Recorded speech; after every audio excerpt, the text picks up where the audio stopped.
living in Minnesota, winter is when we cook. There's something lovely about sort of being forced to be inside.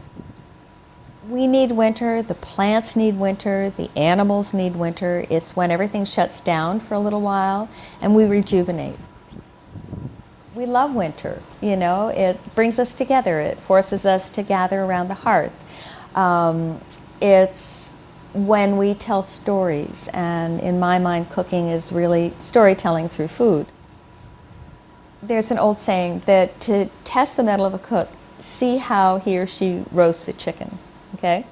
Because if you can do a really good roast chicken, which is one of the easiest things to prepare, you know how to cook, and you'll always be able to feed yourself. So there's a trick that the Italians use called chicken under a brick. The Russians use it as well.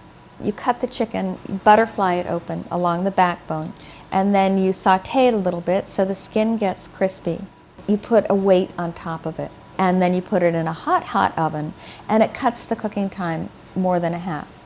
So you have a roast chicken in about 25 minutes, and it's really easy to do. I like to eat. I like to taste things. I like the flavor of things. And it's not that I'm terribly adventurous, it's just that I am curious. If you make a mistake, it's not the end of the world. You can adjust. I mean, that's why we have taste buds. That's why we have fingertips. Because it's really about engaging all of your senses. Is there anything better than the smell of a roasting chicken when you walk in the house? I like to put a little lemon in there so you get the scent of the lemon. There are lots of herbs. It's robust. It makes you feel hungry. I like to throw some potatoes in the pan.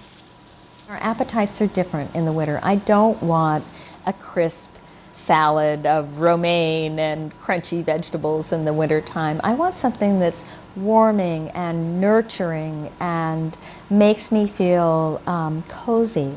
And it doesn't mean it has to be heavy or fattening. It just means that it's longer cooking and maybe the spices are warmer. There are more smells in the kitchen that make me feel as though I'm protected. And so I think it's a really important time for cooks to be able to honor that and to satisfy those appetites. When you're in the kitchen and the windows are frosting because there's something steaming on the stove, you just feel safe, you know, and I think that's a gift. I don't think other regions necessarily have that. It's really a good time to understand it's okay to just slow down a little bit, to be inside, to rest, and to take time to connect with each other.